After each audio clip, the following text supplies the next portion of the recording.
Hello student, welcome to our YouTube channel commerce ऑप्शंसी। आज की क्लास में स्टार्ट करेंगे टॉपिक फिस्कल पॉलिसी और इकोनॉमिक डेवलपमेंट। इसे लास्ट क्लास में हमने कवर किया था फिस्कल पॉलिसी और स्टैबलाइजेशन वाला कि किस तरीके से स्टैबिलिटी जो मेंटेन की जा सकती है फिस्कल पॉलिसी का इस्तेमाल करके, अगर सिचुएशन इन्फ्लेशन की है या फिर डिफ्लेशन की है। अगर अभी तक आपने लास्ट क्लास ही नहीं देखिए ताकि आपके स्टडी में कंसिस्टेंसी बनी रहे। अगर अभी तक आपने मेरे यूट्यूब चैनल कॉमर्स ऑप्शंसी को सब्सक्राइब नहीं किया, सब्सक्राइब कीजिए और बेल आइकन जरूर प्रेस कीजिए ताकि जब भी मैंने वीडियोज़ अपलोड करूँ सबसे पहले नोटिफिकेशन के पास जाए, आप वीडियोज़ को सबसे पहले देखिए और आपकी स्टडी बूस्टअप हो।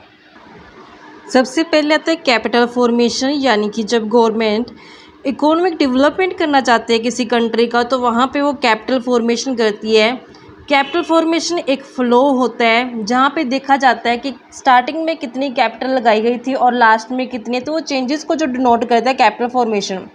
कैपिटल फॉर्मेशन का मतलब होता है कि जब गवर्नमेंट बड़े बड़े इन्वेस्टमेंट्स करती है, बड़े बड़े प्लांट्स के अंदर पैसा लगाती है, यानी कि ऐसे इन्वेस्टमेंट करते हैं जिससे लोगों की इनकम बढ़े, आउटपुट बढ़े, प्रोडक्शन बढ़े, तो उसे कैपिटल फॉर्मेशन बोला जाता है।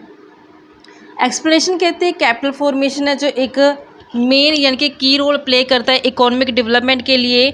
जो इंटरनल रिसोर्सेज होते हैं कंट्री के वो मोबिलाइज किए जाते हैं। मोबिलाइज का मतलब होता है कि जब हम एक प्लेस से दूसरी जगह पे भेज सकते हैं रिसोर्सेज को, मोबिलिटी बोलते हैं। And used for development activity through fiscal measure, तो यानी यहाँ पे जो इंटरनल रिसोर्सेज होते हैं कंट्री को उसको इस तरीके से मोबिलाइज किया जाता है ताकि जो डेवलपमेंट एक्टिविटीज़ हैं उनके अंदर इस्तेमाल किया जा सके उन रिसोर्सेज का, इंटरनल रिसोर्सेज का जो अभी तक इस्तेमाल नहीं किए गए हैं। दीज आर टैक्स रिवेन्यू, तो यहाँ पे जो टैक्स रिवेन्यू होती है, पब्लिक डेट होती है, जो स्मॉल सेविंग्स होती हैं और जो इनकम होती है पब्लिक एंटरप्राइजेज़ की, ये हमारे पास ऐसे इंटरनल सोर्सेज ऑफ कंट्रीज़ होते हैं जिनका इस्तेमाल करके डेवलपमेंट है जो किया जाता है कंट्री का। जो रेट होती है कैपिटल फॉर्मेशन की वो 5% से 10% तक रहती है अंडर डेवलप्ड कंट्री के अंदर, यानी कि जो देश अभी पूरी तरीके से विकास नहीं हुआ, वो अभी अविकसित है, उन देशों के अंदर है जो 5% से लेकर के 10% तक है जो कैपिटल फॉर्मेशन किया जाता है। It is mainly due to the fact that peoples power to save, तो यहाँ पे जो कोशिश की जाती है कि जो लोगों की सेविंग करने की पावर है, यानी कि जो पैसा बचाने की जो आदत है लोगों की और जो प्रोपेंसिटी टू सेव है वो बहुत कम है इन कंट्री के अंदर। तो यहाँ पे इसलिए कैपिटल फॉर्मेशन किया जाता है ताकि लोगों की जो सेव करने की कैपेसिटी वो भी बढ़ जाए। Saving is the principle source of capital formation, क्योंकि जो सेविंग होता है वो एक मेन रिसोर्स माना गया कैपिटल फॉर्मेशन का। अगर पैसा बचाया जाएगा तभी तो आगे डेवलपमेंटल एक्टिविटी के अंदर उन पैसे का इस्तेमाल किया जाएगा। तो यहाँ पे जो देश पहले से अविकसित होते तो वहाँ पे उनके पास पैसा इतना नहीं होता कि वो अपना पूरी आजीविका मतलब चला पाएँ, अपना पूरा खर्च उठा पाएँ, तो वहाँ पे वो पैसा कैसे सेव कर सकते हैं। तो यहाँ पे कैपिटल फॉर्मेशन करने के लिए सेविंग की ज़रूरत पड़ती है। तो यहाँ पे लोगों के अंदर जो सेविंग की जो आदत डालनी पड़ती है ताकि लोग पैसा बचाएँ और उस पैसे का इस्तेमाल है जो कैपिटल फॉर्मेशन एक्टिविटी के अंदर किया जाए। Economic development of the country is not possible without capital formation. अगर इकोनॉमिक डेवलपमेंट करना तो यहाँ पे कैपिटल फॉर्मेशन करना ज़रूरी होता है। अगर यहाँ पे कैपिटल फॉर्मेशन नहीं किया जाएगा तो इकोनॉमिक डेवलपमेंट है जो नहीं हो पाएगी। जो मेन एम होता है फिस्कल पॉलिसी का वो स्टिमुलेट करना होता है, बढ़ाना होता है कैपिटल फॉर्मेशन को। तो यहाँ पे डेफिनेशन दी गई है नक्स ने, कहते हैं कि ये ऑब्जर्व करते हैं कि जो फिस्कल पॉलिसी है एक ज़्यादा मेन रोल प्ले करती है अविकसित देशों के अंदर इन view of the problem of capital formation, क्योंकि वहाँ पे कैपिटल फॉर्मेशन की दिक्कत आती है जिस कारण से अविकसित देश है जो विकास नहीं कर पाता। In order to increase the rate of capital formation, यहाँ पे अगर कैपिटल फॉर्मेशन की रेट को बढ़ाना है तो इन कंट्रीज़ के अंदर जो टैक्सेशन है वो बहुत ज़रूरी है, क्योंकि जब पैसा टैक्स के थ्रू इकट्ठा होता है गवर्नमेंट को, उसी पैसे से गवर्नमेंट क्या करती है आगे इन्वेस्टमेंट करती है और इस तरीके से इन्वेस्टमेंट करती है ताकि लोगों के जो इनकम और बढ़ पाए। तो यहाँ पे अगर अविकसित देशों के अंदर कैपिटल फॉर्मेशन करना है तो यहाँ पे इसको गवर्नमेंट को टैक्स है जो चार्ज करना पड़ेगा, टैक्स ज़रूरी हो जाएगा चार्ज करना। And government can not afford to remain indifferent in this respect. In order to promote rate of capital formation, either the government will have to increase the proceed from taxation or it will have to resort to deficit financing. तो यहाँ पे government के पास दो option होते हैं, या तो वो इस्तेमाल करे टैक्स का, यानी टैक्स से पैसा इकट्ठा करे, लोगों के ऊपर जो इनकम है लोगों की उसके ऊपर इनकम के ऊपर टैक्स लगाए और पैसा इकट्ठा करे, टैक्स रिवेन्यू क्रिएट करे गवर्नमेंट, या फिर दूसरा तरीका है गवर्नमेंट के पास डेफिसिट फाइनेंसिंग का इस्तेमाल करे। क्योंकि डेफिसिट फाइनेंसिंग के तहत क्या होता है कि गवर्नमेंट बैंक से जो उधारा पैसा लेते हैं जिससे सर्कुलेशन ऑफ मनी बढ़ जाती है, यानी कि सप्लाई ऑफ मनी बढ़ जाती है। सप्लाई ऑफ मनी बढ़ने से लोगों के पास इनकम आती है, इनकम बढ़ने से जो वो डिमांड क्रिएट करते हैं, तो धीरे धीरे करके है जो विकास की ओर है जो बढ़ना शुरू हो जाता है जो अंडर डेवलप्ड कंट्री होती हैं। Government of India has been making use of both this fiscal measures. तो यहाँ पे गवर्नमेंट है जो दोनों ही तरीके अपनाती है, एक तो टैक्स का यानी कि टैक्स चार्ज करना और दूसरा डेफिसिट फाइनेंसिंग। दोनों ही तरीके अपना करके गवर्नमेंट है जो अंडर डेवलप्ड कंट्रीज़ के अंदर उसको विकास करने की जो कोशिश करती है। तो इस तरीके से पहला जो पॉइंट आता है कैपिटल फॉर्मेशन, आई होप कि आप क्लियर हो गया होगा कि कैपिटल फॉर्मेशन का इस्तेमाल करके जो गवर्नमेंट होती है अंडर डेवलप्ड कंट्रीज़ के विकास के ऊपर है जो ध्यान देती है। दूसरा आता है इंक्रीज़ इन नेशनल इनकम। तो यहाँ पे अगर गवर्नमेंट चाहती है कि किसी देश का विकास हो तो यहाँ पे नेशनल इनकम को बढ़ाने के ऊपर ध्यान दिया जाता है, नेशनल इनकम को इंक्रीज़ करने के ऊपर जो फोकस किया जाता है। जो इकोनॉमिक डेवलपमेंट है इसका मतलब ये होता है कि जो नेशनल इनकम है उनकी बहुत लो है अंडर डेवलप्ड कंट्री के अंदर, क्योंकि इकोनॉमिक डेवलपमेंट करने के लिए क्या चाहिए, नेशनल इनकम ज़्यादा होगी तभी तो विकास होगा। जिस देश की नेशनल इनकम कम है तो उसको हम कैसे बोल सकते हैं कि उसका विकास हो चुका है।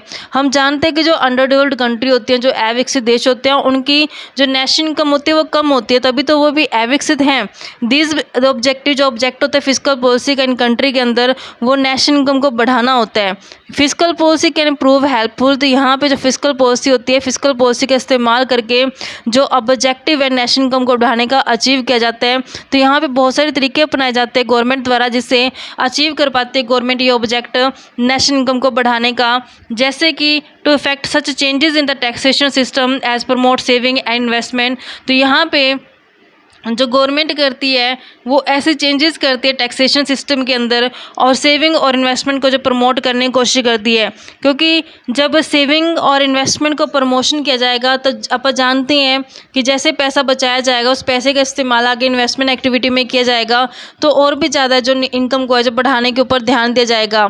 नेक्स्ट आता है public expenditure and public debt should mostly be used for the construction activity. कहते हैं जो पब्लिक एक्सपेंडिचर्स किया जाता है, पब्लिक एक्सपेंडिचर का मतलब होता है कि जब गवर्नमेंट खर्च करती है रोड बनाने में, डैम बनाने में, यानी कि बड़े बड़े कंस्ट्रक्शंस प्रोजेक्ट के अंदर पैसा खर्च करती है। और जो पब्लिक डेट है इसका इस्तेमाल किस लिए करती है, कंस्ट्रक्शन एक्टिविटीज़ के लिए, यानी कि जो उसका पब्लिक एक्सपेंडिचर करना है गवर्नमेंट ने या फिर जो पब्लिक डेट किया गया गवर्नमेंट द्वारा किसके ऊपर किया गया, कंस्ट्रक्शन एक्टिविटी के ऊपर किया गया। यानी कि जैसे कंस्ट्रक्ट कर देना, किस चीज़ को कंस्ट्रक्ट करना, रोड डैम वगैरह को कंस्ट्रक्शन करना, जो बेसिक इंडस्ट्रीज़ होती हैं उनको सेटअप करना कंट्रीज़ के अंदर।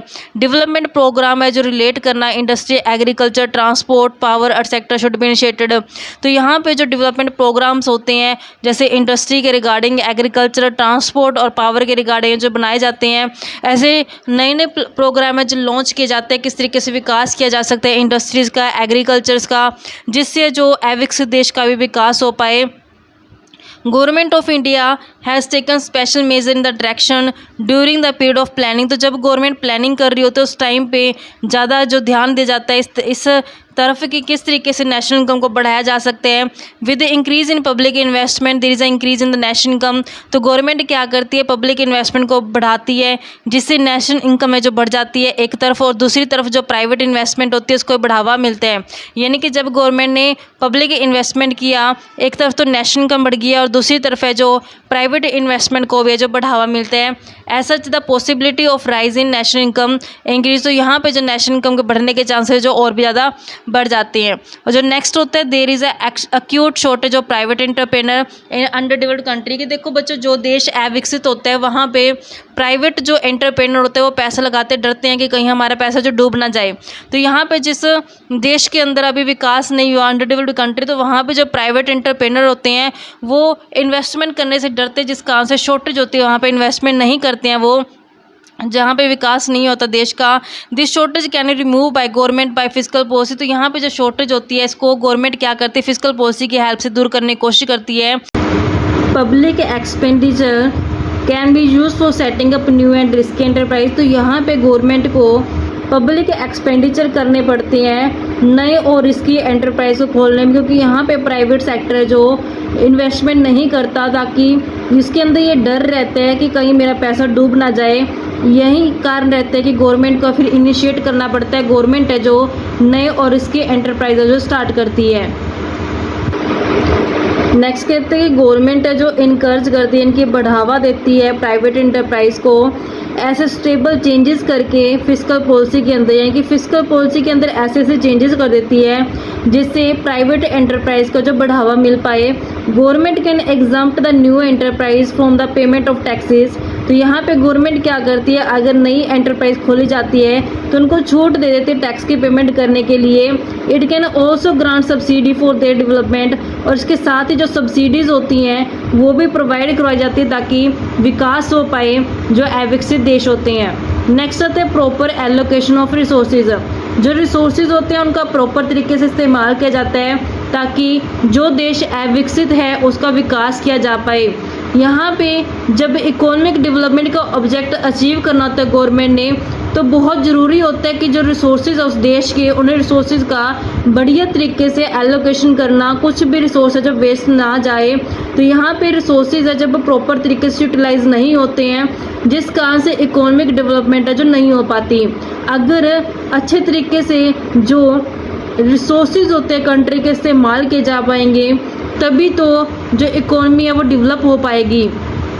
तो यहाँ पे जो शॉर्टेज रहती है रिसोर्सेज की अंडर डेवलप्ड कंट्री के अंदर, जो अविकसित देश होता है उसके अंदर जो रिसोर्सेज होते हैं वो कम होते हैं, कमी रहती है उनकी।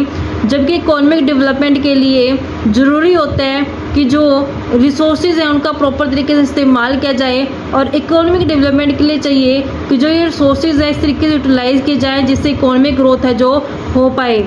Industry necessary for economic development में not attract sufficient investment because of low rate of profit. कहते हैं जो इंडस्ट्री जिन्हें ज़रूरत होती है इकोनॉमिक डेवलपमेंट करने के लिए वो अट्रैक्ट नहीं हो पाती हैं, सफिशिएंट इन्वेस्टमेंट नहीं कर पाती हैं क्योंकि लो रेट ऑफ प्रॉफिट होता है, क्योंकि जो कंट्री है अभी अंडर डेवलप्ड है। तो यहाँ पे एंटरप्राइज सोचता है कि अगर मैं एंटरप्राइज को यहाँ सेटअप करूँ तो यहाँ पे प्रॉफिट कमाने का कोई चांस नहीं है, क्योंकि देश क्या है, अविकसित है। तो जब तक उस देश के अंदर, अंडर डेवलप्ड कंट्री के अंदर जब तक एंटरप्राइज नहीं सेटअप की जाएगी, तब तक कैसे उसके रिसोर्सेज का इस्तेमाल किया जा सकता है। तो यहाँ पर जो रिसोर्सेज होते हैं अंडर डेवलप्ड कंट्री के वो प्रॉपर यूटिलाइज नहीं कर पाते, और दूसरी तरफ जो रेट होती है प्रॉफिट की वो हाई रहती है जो लग्जरी प्रोडक्ट बनाती हैं और जो नॉन एसेंशियल गुड्स बनाती हैं। यहाँ पे हम जानते हैं कि दो तरीके के गुड्स होते हैं, एक होती है नेसेसिटी गुड, दूसरी होती है लग्जरी गुड्स। जो गुड्स बनाई जाती है बच्चों, दो तरीके की गुड्स बनती है, एक होती है नेसेसिटी गुड्स, दूसरी होती है लग्जरी गुड्स। अभी यहाँ पे हम जानते हैं नेसेसिटी गुड वो जो गुड्स होती हैं जिनकी ज़रूरत हर एक सेक्शन को होती है, चाहे वो पुअर सेक्शन हो, चाहे वो मिडिल सेक्शन, चाहे अपर सेक्शन हो। नेसेसिटी गुड्स होते हैं जो हर एक को ज़रूरी होती है, चाहिए होती हैं। लेकिन लग्जरी गुड्स वो होती हैं जो लग्जरी होती हैं, यानी कि जो ज़्यादातर रिच सेक्शन होता है, जो अपर सेक्शन होता है, वही खरीदते हैं। अभी यहाँ पे बात ये आती है कि जो नेसेसिटी गुड्स के प्राइस होते हैं वो नॉर्मल प्राइस होते हैं, जिनके अंदर कंपनियों को इतना ज़्यादा प्रॉफिट है जो नहीं हो पाता, क्योंकि नेसेसिटी गुड है, इसके हाई प्राइस तो चार्ज कर नहीं पाती कंपनियाँ, क्योंकि हर एक की ज़रूरत को पूरा करते हैं। दूसरी तरफ जो लग्जरी गुड्स होती हैं, ये ऐसी गुड्स होती हैं जिनके प्राइस हाई रहते हैं। हम जानते हैं कि जो लग्जरी गुड्स होती हैं वो महंगी होती हैं, प्रीशियस गुड्स होती हैं। तो यहाँ पे जो कंपनियाँ होती हैं वो प्रॉफिट को बढ़ाती हैं। तो कंपनियाँ क्या करती हैं, प्रॉफिट को ज़्यादा लेने के चक्कर में जो रिसोर्सेज होते हैं, रिसोर्सेज का ज़्यादा इस्तेमाल किस लिए करती हैं, लग्जरी गुड्स को बनाने में। तो जब लग्जरी गुड्स को बनाने में ज़्यादा इस्तेमाल करते हैं, जबकि इसको खरीदने वाले सिर्फ रिच सेक्शन होता है, अमीर लोग खरीदते हैं, तो यहाँ पे जो रिसोर्सेज होते हैं वो प्रॉपर तरीके से यूटिलाइज नहीं हो पाए, क्योंकि ज़्यादातर किन गुड्स की ज़रूरत होती है, जो नेसेसिटी गुड्स होती हैं, इनका ज़्यादा प्रोडक्शन करना चाहिए, ना कि लग्जरी गुड्स का, क्योंकि लग्जरी गुड्स को खरीदने वाला सिर्फ एक सेक्शन है, जबकि नेसेसिटी गुड्स को खरीदने वाले हर एक जन होता है, जिनको ज़रूरत होती है, बेसिक चीज़ें होती हैं जो उसको हर कोई खरीदता है। तो यहाँ पे प्रॉपर तरीके से रिसोर्स का यूटिलाइजेशन नहीं हो पाया, जिस कारण से जो फिर देश अविकसित रह जाता है, क्योंकि कंपनी क्या करती है, प्रॉफिट कमाने के चक्कर में रिसोर्सेज का सिर्फ लग्जरी गुड्स में इस्तेमाल कर लिया, नेसेसरी में नहीं किया, जिस कारण से देश है जो विकास नहीं कर पाता। तो इस केस में फिर गवर्नमेंट क्या करती है, टैक्सेशन पॉलिसी को इस तरीके से डिज़ाइन करती है कि जिन इंडस्ट्री की सोशल कॉस्ट ज़्यादा आती है उसको डिस्करेज किया जा सके, और दूसरी तरफ उन इंडस्ट्री को बढ़ावा देती है जिनकी सोशल एडवांटेज जो ज़्यादा होती है, यानी कि जिनकी सोशल कॉस्ट ज़्यादा है उनको तो डिस्करेज किया जाता है, उन इंडस्ट्री को हटाने की कोशिश की जाती है टैक्सेशन पॉलिसी के तहत, और जो सोशल एडवांटेज ज़्यादा देती हैं इंडस्ट्रीज़ उनको बढ़ावा देने की कोशिश की जाती है। फिस्कल पॉलिसी इस तरीके से मेंटेन की जाती है, इस तरीके से टैक्सेशन पॉलिसी है जो मेंटेन की जाती है फिस्कल पॉलिसी के अंदर। नेक्स्ट आता है minimizing the inequality of income and wealth. तो यहाँ पे जो इनइक्वालिटी होती है इनकम और वेल्थ के बीच में, उन इनइक्वालिटी को कम करने की कोशिश की जाती है कि हम जानते हैं कि हमारे सोसाइटी के अंदर जो सेक्शन होती है क्लासेस की वो अलग होती है, लोअर क्लास, मिडिल क्लास और अपर क्लास। जो अपर क्लास होती हैं उनकी इनकम ज़्यादा होती है, तो गवर्नमेंट क्या करती है उनके ऊपर प्रोग्रेसिव रेट से टैक्स लगा देती है। प्रोग्रेसिव रेट से टैक्स का मतलब क्या होता है कि जिनकी इनकम ज़्यादा होगी उनको ज़्यादा टैक्स पे करने पड़ेंगे, जिनकी इनकम कम होगी उनको कम टैक्स पे करने पड़ेंगे। तो यहाँ से गवर्नमेंट क्या करती है कि जो रिच सेक्शन होता है जिनकी इनकम ज़्यादा होती है तो उनके ऊपर ज़्यादा टैक्स लगा करके जो पैसे इकट्ठा करती है, उस पैसे का इस्तेमाल जो पुअर सेक्शन होता है उनको कंसेशन देने में, उनको फैसिलिटीज़ देने में जो खर्च कर देती है, ताकि जो इनइक्वालिटीज़ हैं इनकम और वेल्थ डिस्ट्रीब्यूशन में वो मिनिमम हो सकें, कम हो सकें। क्योंकि इकोनॉमिक डेवलपमेंट करने के लिए जो इनइक्वालिटी है इनकम और वेल्थ की वो दूर होनी बहुत ज़रूरी होती है। जैसे कि एक्सप्लेनेशन में कहा है कि गवर्नमेंट क्या करती है, जो वेल्थ और इनकम के डिस्ट्रीब्यूशन में इनइक्वालिटी उनको ख़त्म करने के लिए गवर्नमेंट है जो टैक्स लगाती है प्रोग्रेसिव रेट से, जिससे जो रिच सेक्शन होता है उनकी इनकम कम हो जाती है, क्योंकि रिच सेक्शन की जो इनकम होती है वो ज़्यादा होती है। जब ज़्यादा इनकम के ऊपर टैक्स लगाएगा प्रोग्रेसिव रेट से, यानी कि ज़्यादा टैक्स पे करना पड़ेगा, तो जब टैक्स के रूप में पैसा गवर्नमेंट की तरफ चला जाएगा तो फिर रिच सेक्शन के पास खर्चने के लिए कम पैसा बन जाएगा। जो वेल्थ इकट्ठे करती है गवर्नमेंट, यानी कि जो टैक्स के रूप में यहाँ से इसको गवर्नमेंट को पैसा इकट्ठा हुआ, उस पैसे को गवर्नमेंट ने खर्च कर दिया वेरियस सोशल सर्विस जो पुअर सेक्शन को दी है, जैसे फ्री मेडिकल और एजुकेशन फैसिलिटीज़ देना। जो हैवी टैक्स लगाए जाते हैं लग्जरी गुड्स के ऊपर लगाए जाते हैं, क्योंकि लग्जरी गुड्स कौन सी होती हैं, जो महंगी गुड्स होती हैं, जो ज़्यादातर रिच सेक्शन द्वारा खरीदी जाती हैं, तो लग्जरी गुड्स के ऊपर ज़्यादा टैक्स लगा दिया जाता है गवर्नमेंट के द्वारा। और जो प्राइस होते हैं इसेंशियल गुड्स के, इसेंशियल गुड्स वो गुड्स होते हैं जो हर एक सेक्शन को ज़रूरी होती हैं, ज़रूरत का सामान होता है, जो उनको उनके प्राइस को कम कर दिया जाता है गवर्नमेंट द्वारा सब्सिडीज़ दे करके, ताकि हर एक सेक्शन जिसको अफोर्ड कर सके, पुअर सेक्शन जो अफोर्ड कर सके, क्योंकि ये ज़रूरत का सामान होता है जो इसेंशियल गुड्स जिसे बोलते हैं। तो यहाँ पे इसेंशियल गुड्स के प्राइस को कम किया जाता है सब्सिडीज़ के द्वारा। दस bye adopting stable taxation and expenditure policy, तो यहाँ पे गवर्नमेंट सुटेबल टैक्सेशन और एक्सपेंडिचर पॉलिसी का इस्तेमाल करके मिनिमाइज़ करते जो इनइक्वालिटी आती है वेल्थ और इनकम के डिस्ट्रीब्यूशन के अंदर। इस तरीके से गवर्नमेंट है जो इकोनॉमिक डेवलपमेंट करने में कोशिश करते हैं फिस्कल पॉलिसी के तहत with the help of inequality income और वेल्थ की रिमूव करके। नेक्स्ट आते हैं कंट्रोल ओवर इन्फ्लेशन। गवर्नमेंट क्या करती है, इन्फ्लेशन के ऊपर कंट्रोल करने की कोशिश करती है जिससे देश का विकास हो पाए, क्योंकि जब देश के अंदर उतार चढ़ाव आते हैं, कभी महंगाई आ गई, कभी मंदी आ गई, तो इससे जो देश की करेंसी होती है उसके ऊपर से विश्वास उठ जाता है लोगों का। तो इस विश्वास को मेंटेन करने के लिए ज़रूरी होते हैं कि कंट्रोल किया जाए, स्टेबिलिटी क्रिएट की जाए प्राइस के अंदर। तो यहाँ पे गवर्नमेंट जो इन्फ्लेशन को कंट्रोल करने की कोशिश करती है ताकि जो देश है वो विकास कर पाए। With the view to raising the volume of investment to accelerate economic growth, तो यहाँ पे गवर्नमेंट चाहती है कि इन्वेस्टमेंट को बढ़ावा मिले, क्योंकि जब इन्वेस्टमेंट को बढ़ावा मिलेगा तभी इकोनॉमिक ग्रोथ हो पाएगी। तो गवर्नमेंट जो अविकसित देशों की वो क्या करती है, डेफिसिट फाइनेंसिंग का इस्तेमाल करती है।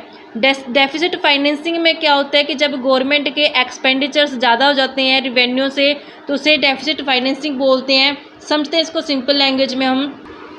जब गवर्नमेंट ने अंडर डेवलप्ड कंट्री के डेवलपमेंट के लिए इन्वेस्टमेंट्स को बढ़ावा दिया, तो गवर्नमेंट ने क्या किया, एक तरफ डेफिसिट फाइनेंसिंग इस्तेमाल कर दिया। डेफिसिट फाइनेंसिंग का मतलब होता है कि जब गवर्नमेंट के एक्सपेंडिचर्स ज़्यादा हो जाते हैं रिवेन्यू से, यानी कि गवर्नमेंट ने खर्च ज़्यादा कर दिया रिवेन्यू उसको कम हुई है, तो इसको हम बोलते हैं डेफिसिट फाइनेंसिंग। तो यहाँ पे डेफिसिट का मतलब होता है कमी हो गई है, पैसे की कमी हो गई, क्योंकि खर्च क्या करते हैं, ज़्यादा कर दिया। तो गवर्नमेंट इस डेफिसिट फाइनेंसिंग यानी कि पैसे की कमी को पूरा करने के लिए बैंक से उधार लेती है। आरबीआई से जब उधारा पैसा लिए जाते हैं तो यहाँ पे जो सर्कुलेशन ऑफ मनी होती है फिर बढ़ जाती है, यानी कि जो सप्लाई ऑफ मनी होती है वो बढ़ जाएगी। सप्लाई ऑफ मनी बढ़ने से क्या होगा कि जो लोगों के पास जो इनकम होगा, लोगों की इनकम भी बढ़ जाएगी। जब इनकम बढ़ जाएगी, लोग क्या करेंगे, खर्चे बढ़ाएंगे, यानी कि गुड्स की डिमांड भी क्या हो जाएगी, बढ़ जाएगी। जब गुड्स की डिमांड बढ़ जाएगी, हम जानते हैं कि डिमांड बढ़ने से प्राइसेस बढ़ जाते हैं, तो फिर इस केस में क्या आ गया, ये तो इन्फ्लेशन आ गया, ये तो महंगाई आ गई देश के अंदर, ये तो नेगेटिव इम्पैक्ट डालेगी सोसाइटी के ऊपर। तो इस चीज़ को कंट्रोल करने के लिए गवर्नमेंट क्या करती है, फिस्कल पॉलिसी के तहत कुछ स्कीमें निकालती है। जैसे कि गवर्नमेंट ने क्या किया, reducing the purchasing power of the people, लोगों की परचेजिंग पावर को कम करने के लिए गवर्नमेंट ने स्कीम निकाल दी, कंपल्सरी डिपॉजिट स्कीम, यानी कि लोगों के लिए कंपल्सरी डिपॉजिट स्कीम के अंदर पैसा लगाना। क्योंकि जब लोग कंपल्सरी डिपॉजिट स्कीम के अंदर पैसा जमा करेंगे तो यहाँ पे उनके पास खर्च करने के लिए कम पैसा रहेगा, परचेजिंग पावर कम हो जाएगी, परचेजिंग पावर कम होने से डिमांड कम हो जाएगी, डिमांड कम होने से प्राइस कम हो जाएंगे, जिससे इन्फ्लेशन जो कंट्रोल हो जाएगी। ऐसे ही mobilising resources through public debt के थ्रू है जो रिसोर्सेज को मोबिलाइज करना, लेविंग ऑफ एक्सपेंडिचर टैक्स लगा देना, क्योंकि जब टैक्स लगता है तो इससे लोगों की इनकम कम हो जाती है, खर्च करने के लिए पैसा कम हो जाता है, जिससे डिमांड कम हो जाती है, डिमांड कम तो प्राइस कम, जिससे इन्फ्लेशन कंट्रोल हो जाएगी। ऐसे ही इम्पोज करते जा टैक्स, जो रेंटर्स क्लास होती है, रेज कर देना कैपिटल गेन टैक्स को, इनकर्ज करना लोगों के अंदर ताकि ज़्यादा सेविंग करें, सेविंग को बढ़ावा मिले, ऐसे इनकर्ज किया जाता है उनको, लोगों को कि सेविंग को बढ़ावा दो। Raising the percentage deductions of provident fund, जो प्रोविडेंट फंड की डिडक्शंस होती है, परसेंटेज डिडक्शन होती है, उसको बढ़ा देना, यानी कि प्रोविडेंट फंड के अंदर कुछ परसेंटेज ऐड किया जाता है। जब भी एक पर्सन इनकम कमाता है तो उसकी इनकम का कुछ परसेंटेज होता है वो प्रोविडेंट फंड के अंदर इकट्ठा किया जाता है, तो उसकी परसेंटेज को जो बढ़ावा दे देना। जैसे अगर मान लो पहले 10% प्रोविडेंट फंड के अंदर आता था, 15% कर दो, या इस तरीके से एग्जांपल के तौर पे हम समझ सकते हैं। Making of public investment such production project as a have shortage gestation period, लोगों को ऐसे इंट्यूस करना कि वो ऐसे प्रोडक्शन प्रोजेक्ट के अंदर पैसे लगाए जिनका शॉर्ट गेस्टेशन पीरियड होता है। जैसे कहते हैं कि इनकर्ज करना, मोर प्रोडक्शन, ज़्यादा प्रोडक्शन करने के लिए इनकर्ज किया जाएगा, क्योंकि जैसे ही सप्लाई बढ़ जाएगी तो फिर यहाँ पे डिमांड और सप्लाई कोप अप कर जाएंगे, जिससे प्राइस को कंट्रोल करना पड़ेगा, यानी कि डिमांड के हिसाब से सप्लाई हो जाएगी, जिससे प्राइस जो कंट्रोल में आ जाएंगे। क्योंकि प्राइस तब बढ़ते हैं जब डिमांड बढ़ जाती है, सप्लाई है जो नहीं बढ़ पाती। तो यहाँ पे अगर प्रोडक्शन बढ़ जाएगा, सप्लाई बढ़ जाएगी, जिससे जो कंट्रोल किया जा सकेगा, प्राइस को, महंगाई को काबू किया जा सकेगा। मोबिलाइज करना मोर sources by way of public borrowing, यानी कि पब्लिक बोरो से पैसा इकट्ठा करना और उस पैसे का इस्तेमाल करना प्रोडक्शन प्रोजेक्ट्स के अंदर, जिससे सप्लाई है जो बढ़ावा मिल पाए। नेक्स्ट आते हैं रिडक्शन इन अनएम्प्लॉयमेंट, यानी कि जो बेरोजगारी होती है उसको दूर करने के लिए गवर्नमेंट है जो स्टेप्स उठाती है फिस्कल पॉलिसी के तहत। कहते हैं जो अविकसित देश होते हैं यहाँ पे ज़्यादातर बेरोजगारी पाई जाती है। जो ऑब्जेक्टिव होता है फिस्कल पॉलिसी का वो इस बेरोजगारी को दूर करना होता है, एम्प्लॉयमेंट अपॉर्चुनिटी को जनरेट करना होता है। तो यहाँ पे दो तरीके की जो अनएम्प्लॉयमेंट है सोसाइटी के अंदर पाई जाती है, जैसे साइक्लिकल अनएम्प्लॉयमेंट और डिस्गाइज्ड अनएम्प्लॉयमेंट। यहाँ पे गवर्नमेंट की कोशिश रहती है कि हर तरीके के अनएम्प्लॉयमेंट को, बेरोजगारी को दूर किया जा सके और ज़्यादा से ज़्यादा रोजगार के अवसर है जो पैदा किए जाएँ, जिससे देश में लोगों को जो हर किसी को रोजगार मिले और जो इकोनॉमी है वो डेवलप कर पाए। तो यहाँ पे सबसे पहले आती है फिस्कल पॉलिसी और साइक्लिकल अनएम्प्लॉयमेंट। फिस्कल पॉलिसी और साइक्लिकल अनएम्प्लॉयमेंट को समझते हैं कि फिस्कल पॉलिसी और साइक्लिकल अनएम्प्लॉयमेंट जो किस तरीके से इम्पैक्ट डालते हैं।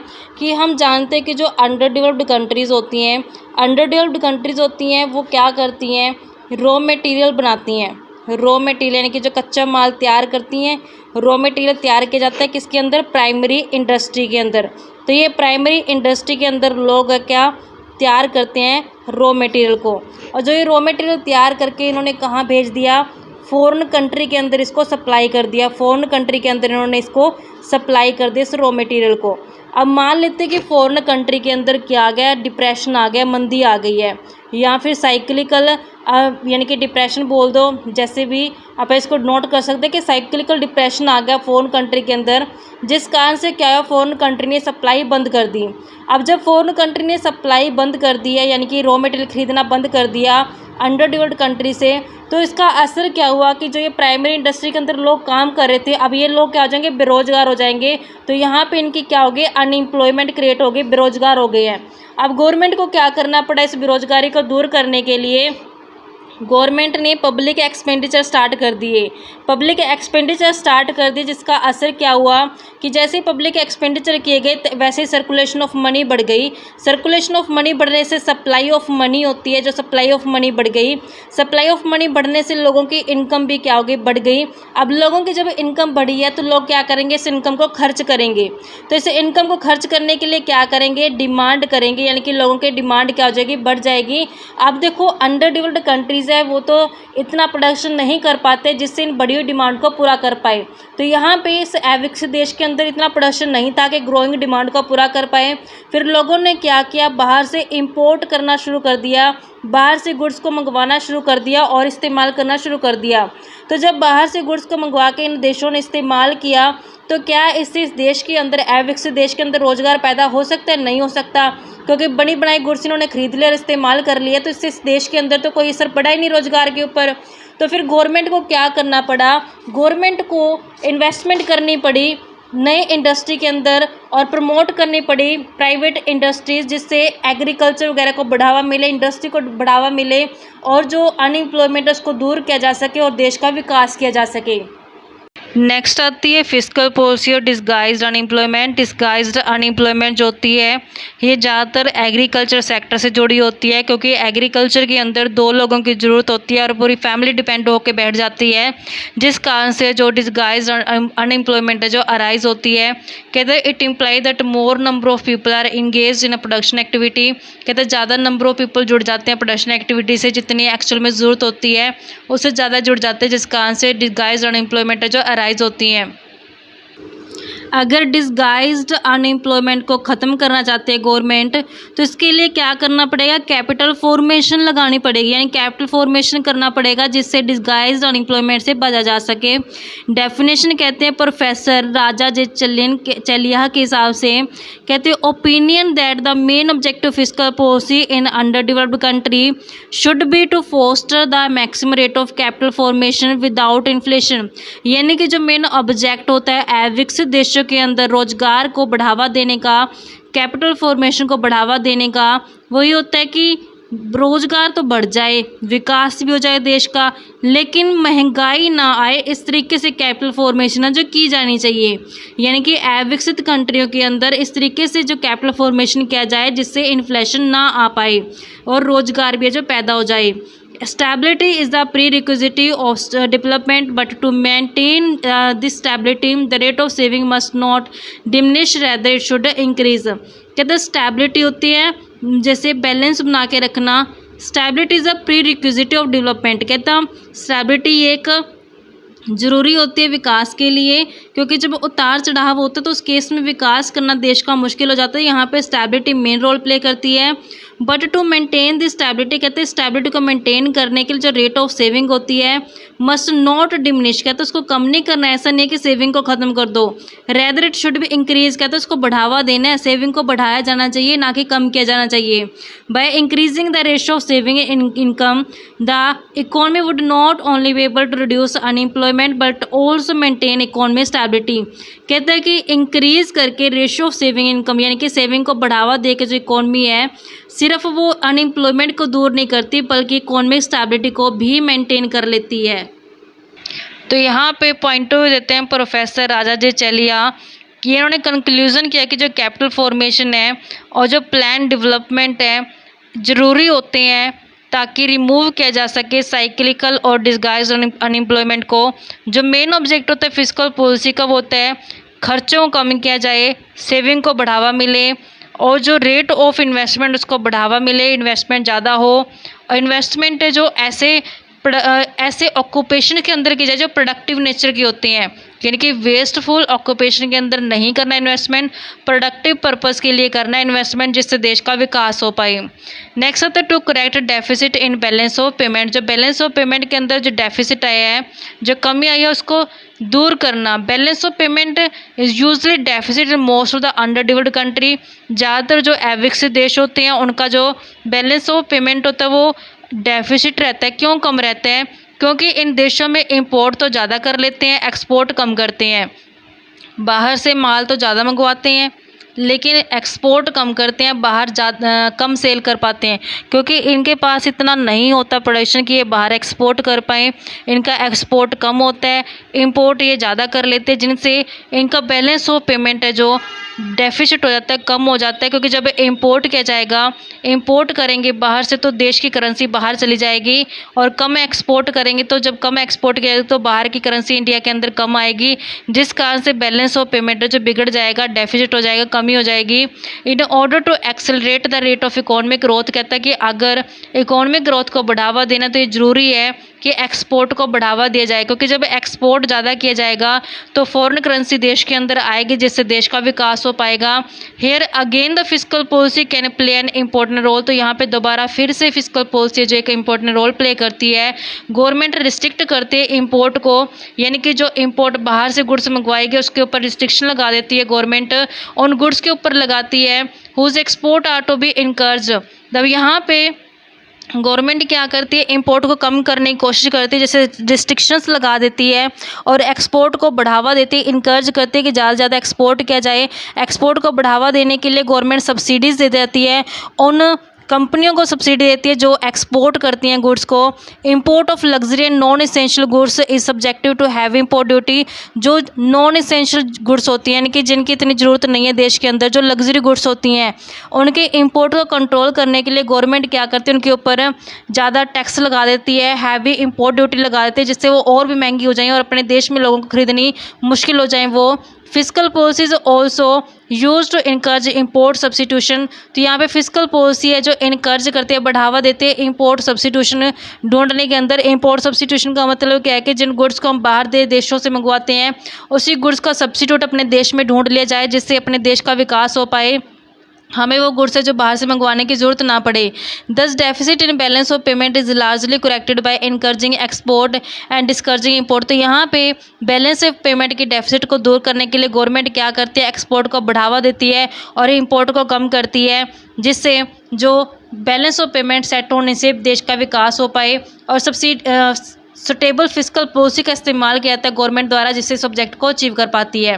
अगर कहते हैं शॉर्ट में बात की जाए जो ऑब्जेक्टिव फिस्कल पॉलिसी का अंडर डेवलप्ड कंट्री के अंदर, वो रहता है प्रमोशन करना कैपिटल फॉर्मेशन को, यानी कि कैपिटल फॉर्मेशन को बढ़ावा देना, नेशनल इनकम को बढ़ा देना और फुल एम्प्लॉयमेंट को अचीव करना और इनकम इनइक्वालिटी को दूर करना। तो ये हमारे पास पॉइंट रहते थे बच्चों इकोनॉमिक डेवलपमेंट के लिए। अगर अविकसित देश है तो किस तरीके से विकास कर सकता है, फिस्कल पॉलिसी के तहत क्या क्या गवर्नमेंट ने स्टेप्स उठाए हैं। आई होप कि आपको क्लियर हो गए होंगे। नेक्स्ट क्लास में कवर करें इसका नेक्स्ट टॉपिक जो लिमिटेशन रहती है फिस्कल पॉलिसी की। ऐसे रेगुलर क्लासेस देखने के लिए आप मेरे यूट्यूब चैनल कॉमर्स प्रोफिशिएंसी को सब्सक्राइब, लाइक और शेयर करें। बेल आइकन जरूर प्रेस करें ताकि जब भी मैं न्यू वीडियोस अपलोड करूँ सबसे पहले नोटिफिकेशन के पास जाए, आप वीडियोज़ को सबसे पहले देखो और आपकी स्टडी बूस्टअप हो।